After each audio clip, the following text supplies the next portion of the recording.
Assalamualaikum warahmatullahi wabarakatuh. Jumpa lagi dengan saya Robit Fahmi di channel Robit Fahmi. Ini kita lanjut di part kedua. Kalau kemarin kita sudah menceritakan sekilas tentang Artijo, hari ini kita akan menceritakan sosok Artijo mulai kecil hingga masa kuliah.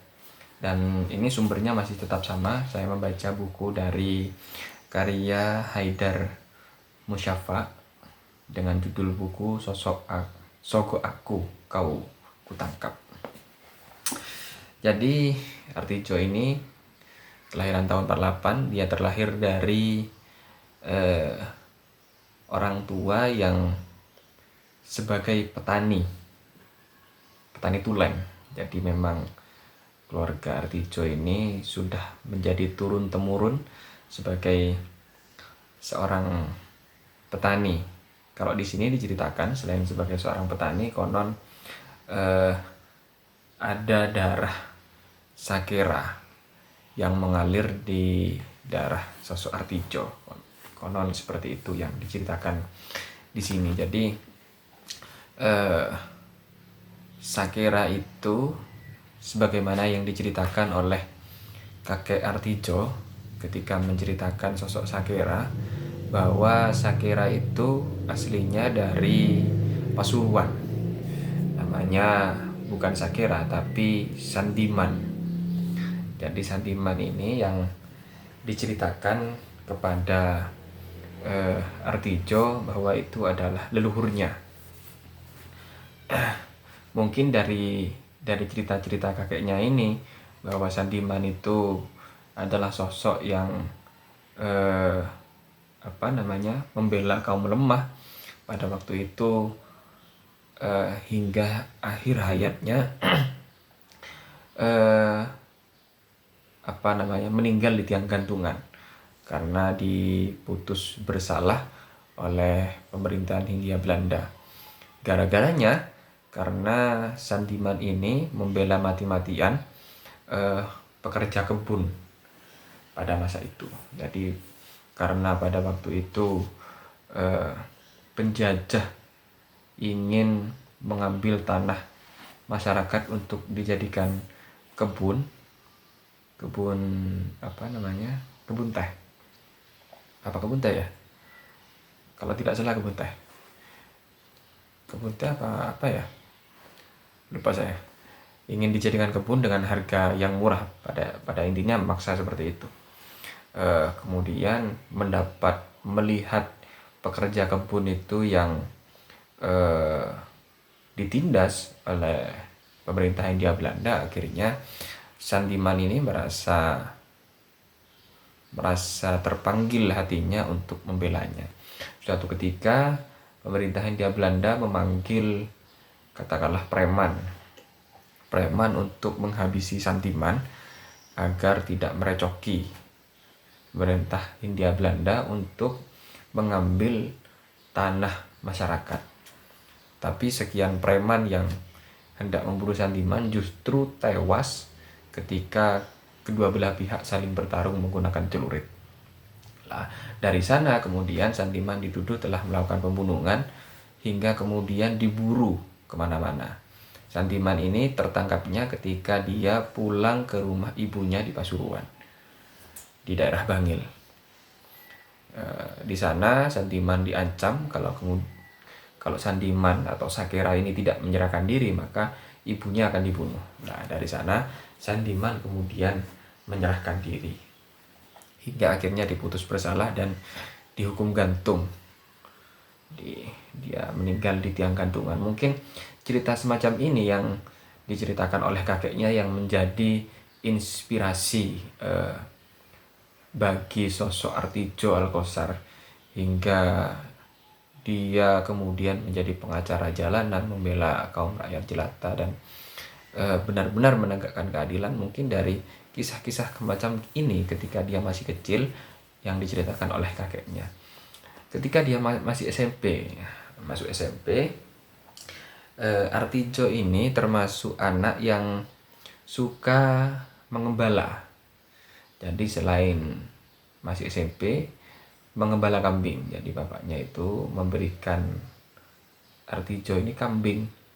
Selain mengembala kambing, Artijo juga sering membantu orang tuanya menggarap sawahnya. Karena memang orang tuanya petani tulen dan dari sana penghasilan satu-satunya untuk memenuhi kebutuhan keluarga.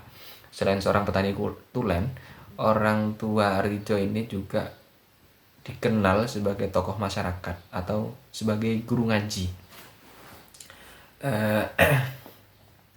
Suatu ketika Artijo ini sempat, karena mungkin terlalu cintanya dengan kambing, hingga akhirnya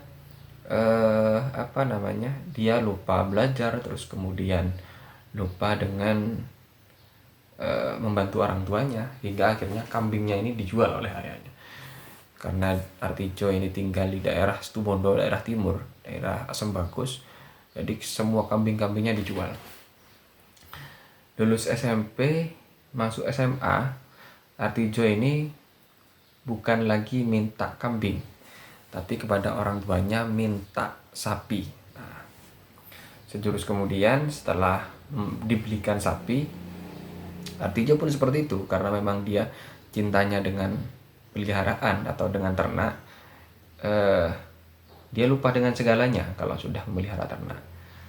Suatu ketika sempat dimarahi oleh orang tuanya. Orang tuanya mengancam akan menjual sapinya kalau tidak mendapatkan nilai yang bagus. Mengancam menjual sapinya. Jadi ketika itu Artijo giat belajar dan kemudian berjanji kepada orang tuanya akan memberikan nilai yang bagus hasil ujian pertengah tahun. Kalau dulu mungkin namanya catur mungkin ya. Kalau masa saya masih SD itu catur wulan. Tidak tahu kalau masa tahun segitu apa namanya. Setelah memenuhi harapannya, akhirnya sapinya tidak jadi dijual. Nah, di sini sempat terjadi percakapan antara Artijo dengan orang tuanya bahwa Artijo ingin sapinya tidak dijual karena dia mengatakan bahwa ada darah Sakera dalam dirinya. Dan Sakera atau orang Madura itu identik dengan sapi. Jadi di sana itu ada tradisi kerapan sapi setiap tahun. Dan Artijo mengatakan kepada orang tuanya bahwa dia ingin ikut kerapan sapi. Makanya dia minta satu ekor sapi. Karena mungkin orang tuanya itu tidak tega melihat Artijo yang selalu murung, terus kemudian malas ngapa-ngapain karena permintaannya tidak dituruti. Akhirnya orang tuanya menuruti. Kebetulan waktu itu liburan sekolah dan itu bertepatan dengan perayaan kerapan sapi di Madura. Akhirnya Artijo ini berangkat ke Madura untuk ikut kerapan sapi itu waktu masih SMA. Katanya kata warga yang menonton waktu itu, Artijo ini tidak diunggulkan karena memang lawannya itu orang yang sudah berpengalaman, terus kemudian terlatih dan sering mengikuti mungkin kejuaraan kerapan sapi. Tapi Artijo yang meskipun badannya krempeng tapi dia lincah. Di putaran pertama Artijo itu keluar sebagai juara. Padahal Artijo tidak pernah mengikuti kerapan sapi dan ini baru pertama kalinya. Tapi mungkin yang di putaran keduanya Artijo tertinggal jauh. Ya di satu sisi mungkin satu kekurangan pengalaman. Terus kemudian yang kedua, sapinya Artijo ini sudah tidak kuat berlari. Sudah kelelahan.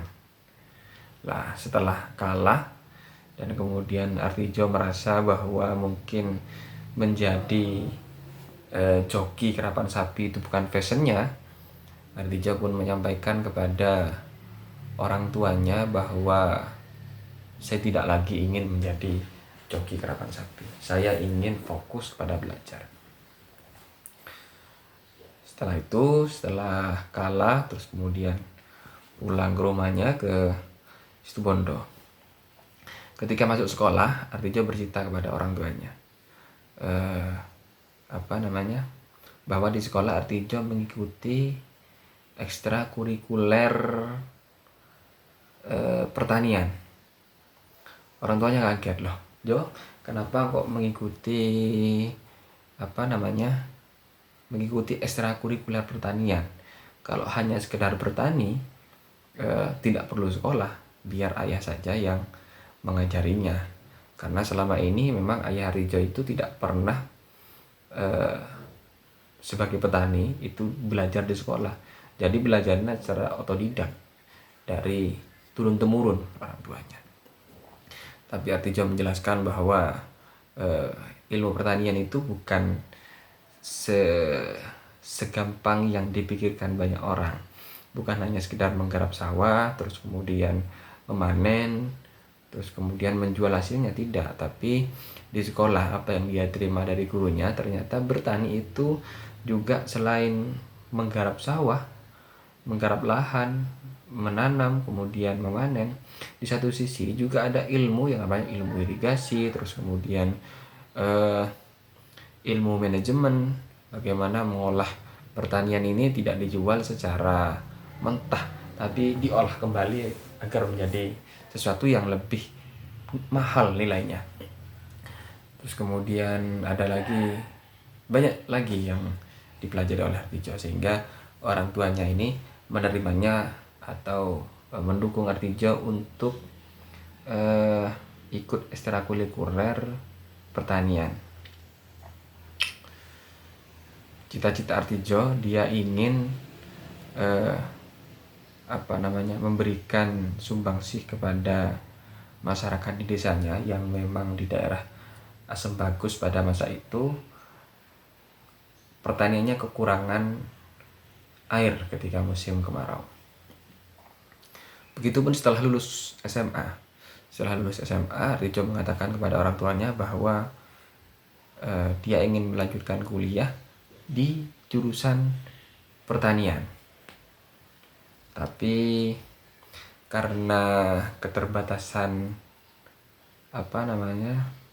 uang pada masa itu belum panen, orang tuanya tidak bisa memberikan uang kepada Artijo untuk mendaftar kuliah di UGM. Hingga akhirnya Artijo ini minta bantuan kakak kelasnya yang lebih dulu kuliah di sana. Kebetulan dia pulang ke Situbondo, namanya Said, minta didaftarkan, berkasnya dititipkan. Tapi beberapa minggu kemudian Said tidak kunjung memberikan kabar untuk mengirimkan formulir agar diisi. Hingga suatu ketika sebulan lebih Artijo menyampaikan, temannya ini menyampaikan bahwa pendaftarannya itu sudah ditutup. Dan Artijo tetap ke Jogja, walaupun sudah ditutup. Dia merenung di tempat temannya itu. Setelah dipertimbangkan, kebetulan Said ini kuliah di jurusan Fakultas Hukum. Dia menyampaikan kepada Artijo, daripada membuang-buang waktu untuk berdiam diri, sebaiknya daftar saja kuliah hukum. Untuk pertama kalinya Artijo ini tidak serius mengambil kuliah hukum, karena memang dia keinginannya sejak awal ingin kuliah di pertanian, hingga akhirnya kuliahnya tidak serius. Tapi lambat laun mungkin Artijo merasa bahwa ternyata kuliah hukum itu juga banyak manfaatnya setelah berdiskusi dengan teman-temannya. Jadi bisa dikatakan Artijo ini kuliahnya kesasar, tidak jauh berbeda dengan saya dulunya. Kalau dulu saya pengen kuliah di psikologi, nyasarnya di PAI, di Pendidikan Agama Islam.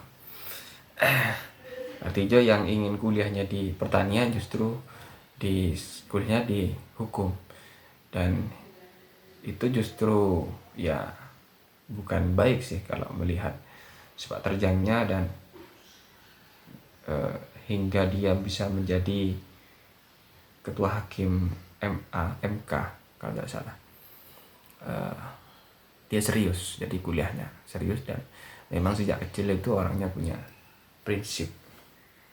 Mungkin itu sekilas perjalanan Artijo dari kecil hingga masa kuliah, bagaimana ketika Artijo itu sampai kuliah di Fakultas Hukum. Ini tidak saya ceritakan secara detail, tapi paling tidak mendapatkan gambaran bagaimana sosok Artijo ini masa kecilnya hingga dewasa, hingga kuliah. Mungkin hanya itu cerita hari ini tentang Artijo. Besok kita akan lanjut di part 3 di proses Artijo.